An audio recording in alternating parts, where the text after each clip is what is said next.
Olá pessoal, nós somos o grupo 9 da disciplina de Sistemas Lineares do curso de Engenharia Elétrica da Universidade Federal de São João del Rei. E o nosso tema é análise de sistemas lineares em espaço de estados no tempo discreto. O nosso grupo é formado pelos seguintes integrantes: Débora Bernardes Soares e Silva, Fernando Honório Silva, Letícia Nolasco dos Passos e Pedro Henrique Galdino Silva. Bom, essa videoaula ela busca com que haja um maior entendimento sobre o tema em questão, que é a análise de sistemas lineares em espaço de estados, tanto com relação à sua própria teoria, quanto na demonstração de alguns exemplos matemáticos e computacionais. Ou seja, a utilização de uma análise por espaço de estados visa, entre outras palavras, a descrição interna do sistema linear, fazendo uso basicamente de quê? De variáveis de estado, ou também chamadas de variáveis chaves. Essas variáveis elas são representadas como um conjunto de equações diferenciais, porém de primeira ordem, e que deixam bem claro as relações entre entrada e saída, bem como algumas características internas do sistema. Além disso, elas são responsáveis pela determinação do estado de um dado sistema dinâmico. A gente pode descrever esse método em duas partes. Primeira, um conjunto de equações que relaciona as variáveis de estado com as entradas, que é a equação de estado, e um conjunto de equações relacionando as saídas com as variáveis de estado e entradas, que é a equação de saída. Ou seja, primeiro a gente resolve a equação de estado e então a gente resolve a equação de saída. A análise por variável de estado ela é muito adequada para sistemas de múltiplas entradas e múltiplas saídas, sistemas MIMO. Porém, isso não quer dizer que eu não possa utilizá-la em sistemas com uma única entrada e uma única saída, sistema SISO. Até porque esse tipo de sistema é um caso especial de sistemas MIMO. Dentre as principais vantagens em se utilizar as técnicas de variável de estado, a gente pode destacar algumas, como, por exemplo, a possibilidade de uma descrição tanto de sistemas lineares quanto de sistemas não lineares, utilizar sistemas variantes ou invariantes no tempo, sistemas SISO e MIMO, como dito anteriormente, e também simulação em computadores digitais de sistemas complexos, porém de alta ordem. Bom, agora veremos um pouco do processo para a obtenção das equações de estado no tempo discreto. Bom, antes de demonstrarmos o procedimento para a obtenção de equações de estado, vale ressaltar que uma equação diferencial de ordem n, ela pode ser escrita por n equações diferenciais de primeira ordem. Abaixo a gente tem uma demonstração de como se obter as equações de estado, e essa demonstração ela foi retirada do livro Sistemas, Sinais e Sistemas Lineares, do LaTeX, em sua segunda edição. Primeiramente, vamos considerar a seguinte função de transferência, dada por essa equação. Essa é conhecida como equação de diferença, que ela faz? Ela relaciona a entrada x de n com a sua saída y de n.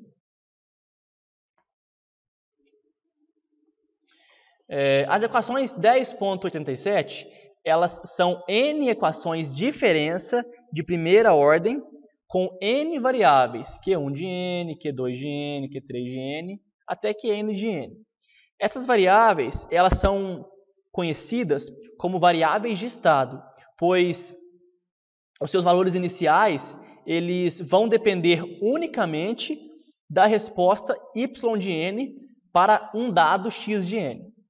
A variável Qn, n mais 1, é chamada de entrada do primeiro atraso. Assim, a gente pode escrever n equações para cada entrada de atraso.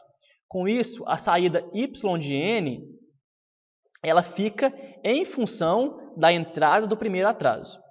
Porém, a gente pode eliminar Qn mais 1 de n dessa equação utilizando a última equação do conjunto 10.87.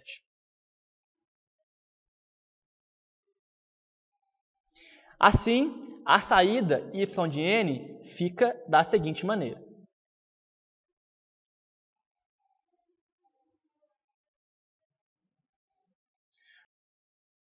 Outra maneira também de representar as equações de estado é na forma matricial, né? Aqui a gente pode ver as nossas entradas de atraso, né, em sua forma matricial, na equação, e a saída também na forma matricial.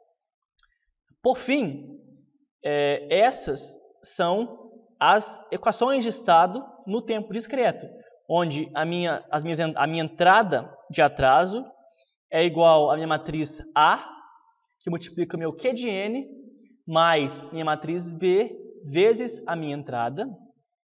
E a minha saída é a minha matriz C, vezes o meu Q de n, mais a minha matriz D, vezes a minha entrada.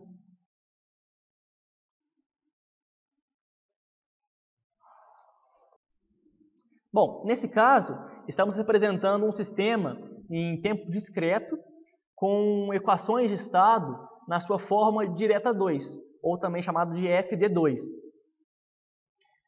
Além disso, existem algumas outras possíveis representações, como, por exemplo, a em cascata, a paralela ou a transposta da FD2, que também realiza o sistema. Em todos os casos, a saída de cada elemento de atraso é uma variável de estado. As n equações obtidas, né, são n equações de estado. E dentre algumas formas de solucionar equações de estado no tempo discreto, a gente pode destacar duas, que seriam as soluções de equações de estado no domínio da frequência, utilizando Laplace, e a solução utilizando a transformada Z.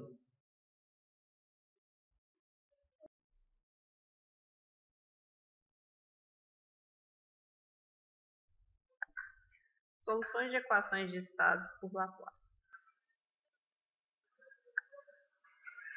As equações de estados de um sistema linear são n equações diferenciais simultâneas de primeira ordem.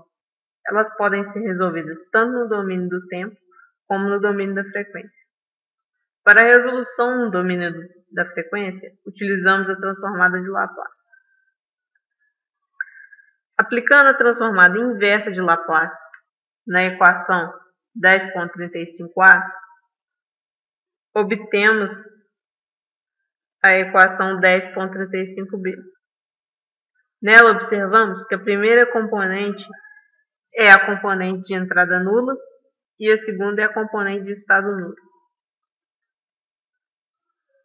Um exemplo: obtenha o vetor de estados Q de t para o sistema cuja equação de estados é dada por Q ponto é igual a A vezes Q mais BX, na qual a matriz A assume o seguinte valor, a matriz B esse valor, e x de t é igual a u de t. Temos as condições iniciais, que são Q1 de 0 igual a 2, Q2 de 0 igual a 1.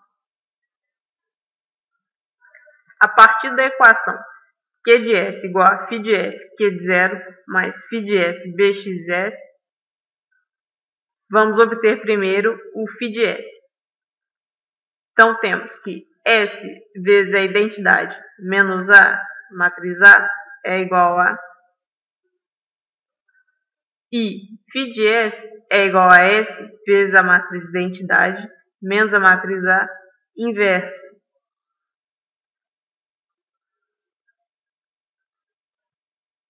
Q de 0 é dado por. Além disso, o x de S vai ser igual a 1 sobre S. E Bx de S vai ser igual a, portanto, Q de 0 mais B de x de S resulta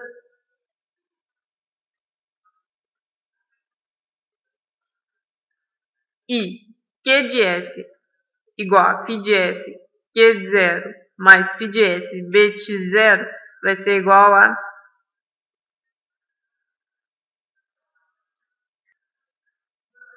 transformada inversa de Laplace dessa equação resulta em Q1 de t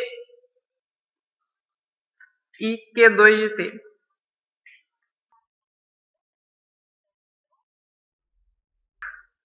Esse exemplo, representado computacionalmente, ficaria da seguinte forma.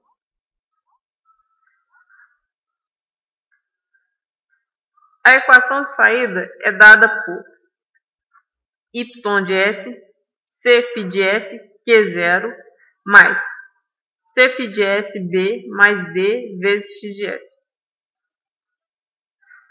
Segundo Lattes, se considerarmos Q de 0 igual a 0 e nomearmos a equação de estado nulo de H de S, sabemos que H de S será a função de transferência do sistema que relaciona as respostas y com as entradas x. Um exemplo. Considerar um sistema com a equação de estado e equação de saída. Neste caso, a matriz A será a matriz B, a matriz C e a matriz D. E φ de S vai ser igual a S vezes a matriz identidade menos a matriz A inversa. Esse é o resultado. Logo, a matriz H de S da função de transferência é dada por H de S igual a Cφs B mais D.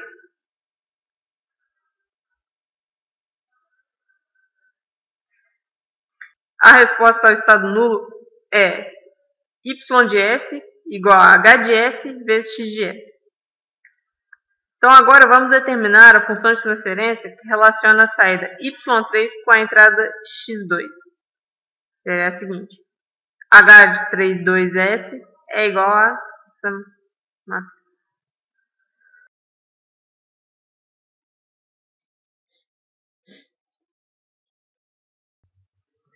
Agora, iremos tratar de soluções de equações de estado nulo no domínio da frequência Z. Equações de estado descritas em função da frequência Z, ou seja, no tempo discreto, podem ser resolvidas de duas formas. A primeira delas é a solução por espaço de estados. A segunda é a solução pela transformada Z. Considere a equação de estado abaixo. Lembre que Q de n mais 1 é a entrada do primeiro atraso e A e B são as matrizes que representam os parâmetros do sistema. Temos que Q de n é igual a Q de n mais B x de n menos 1. E também que Q de n menos 1 é igual a Q de n menos 2 mais B x de n menos 2. E assim sucessivamente. Manipulando as equações 10.92b e 10.92a, temos que Q de n é igual a ao quadrado Q de n menos 2 mais AB x de n menos 2 mais B x de n menos 1. Neste caso, foi feita a substituição da equação 10.92b da equação 10.92a. E agora, substituindo a equação 10.92c na equação resultante, chegamos a Q de n que é igual a ao cubo Q de n menos 3 mais a ao quadrado B x de n menos 3 mais AB x de n menos 2 mais BX de n menos 1. Generalizando, temos Q de n igual a n Q de 0 mais a n menos 1 Bx de 0 mais a n menos 2 Bx de 1 e assim sucessivamente. Podemos simplificar essa expressão chegando a n que é de 0 mais o somatório de n igual a 0 até n menos 1 de A elevado a N menos 1 menos N B x de N.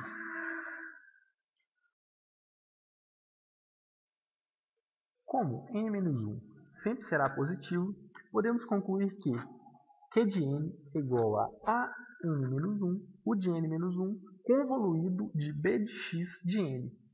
E que Q de N é igual a elevado a N, Q de 0, mais a N menos 1, U de N menos 1, convoluído de B de x de N. Assim, temos que Y de N, que é a resposta que nós desejamos, é igual a C de P mais dx.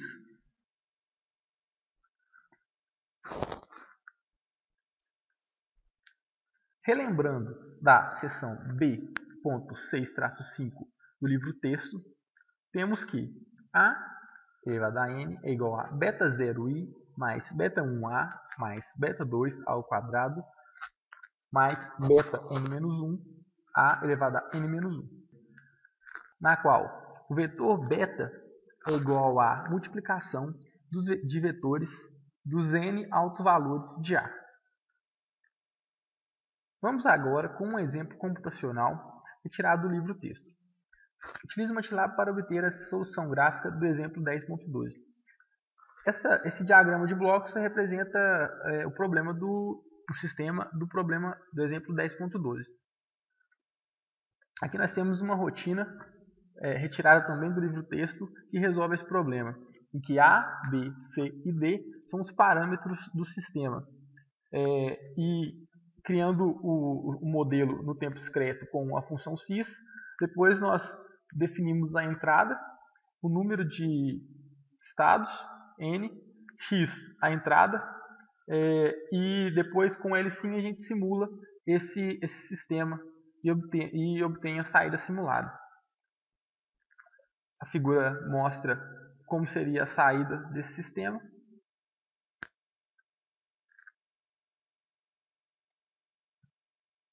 Agora nós vamos falar da solução das equações de estado pela transformada Z segundo o livro texto. A transformada dessa equação é dada por Z, Q maiúsculo de Z menos Z, Q minúsculo de 0, que é igual a Qzão de Z mais Bx de Z. A equação de saída é dada por Y de Z, que é igual a C, Q de Z mais Dx de Z. Manipulando essa equação, a gente chega que Y de Z é igual a C, que multiplica I menos Z elevado a menos 1 vezes A, tudo isso elevado a menos 1, que multiplica Q de 0, mais H de Z, X de Z.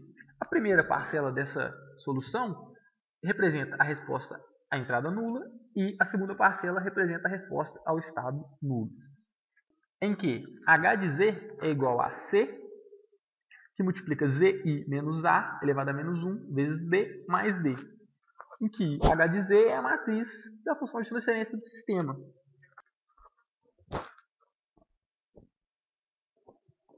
E podemos definir H de N, que é a resposta ao impulso do sistema, por Z elevado a menos 1 H de Z. Então, H de N vai ser a matriz de resposta do impulso do sistema.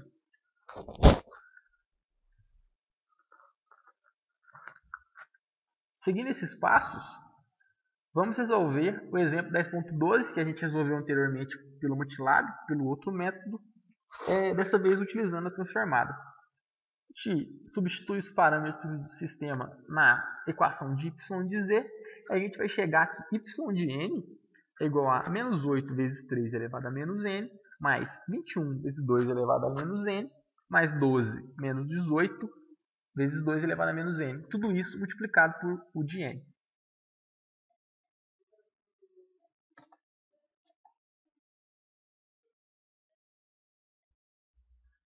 Agora nós vamos falar sobre observabilidade. Um sistema é caracterizado como observável se qualquer estado x de t0 puder ser caracterizado por y de t, em um intervalo de tempo finito, onde t menor ou igual a t1, maior ou igual a t0. O sistema é descrito através das seguintes equações. onde x é o vetor de estado nulo, n-dimensional, y é o vetor resposta, m-dimensional, A é a matriz n por n e C a matriz m por n. Matriz de observabilidade. O sistema ele é completamente observável se toda a transição de estado afeta cada um dos elementos do vetor de saída. Como exemplo dessa matriz, onde o sistema descrito pelas equações acima do slide anterior, ele é completamente observável se a matriz n por n de m for de posto n. Ou seja, se tiver n vetores coluna linearmente independentes. Agora um exemplo. Mostrar que o seguinte sistema não é completamente observável. Dadas as seguintes equações, onde a matriz x, x1, x2, x3 foram dadas a matriz A, B e C. Resolvendo esse sistema, a gente pode ver que a função de controle U ela não afeta a observabilidade completa do sistema. Para a gente examinar essa observabilidade completa, a gente pode fazer U igual a zero. Fazendo dessa forma, a gente acha a seguinte matriz 3 por 3. Resolvendo diversas maneiras, a gente acha que o resultado final determinante é igual a zero. Com isso, a gente pode falar que o posto da matriz é menor que 3. Dessa forma, a gente conclui que o sistema não é completamente observável. Observando a determinante. Porém, neste sistema, ocorre cancelamento da função de transferência, onde x1, s, dividido por us, é igual a 1, dividido por s mais 1, que multiplica s mais 2, que multiplica s mais 3. A função de transferência entre o y de s e x de s é dada através dessa equação. Portanto, a função de transferência entre a saída y de s e a entrada u de s resulta em s mais 1, que multiplica s mais 4, dividido por s mais 1, que multiplica s mais 2, que multiplica s mais 3. A partir disso, a gente vê que os dois fatores, s mais 1, eles se cancelam mutuamente. Isso mostra que há estados iniciais, x0, não nulos, que não podem ser determinados a partir da medida de y de t.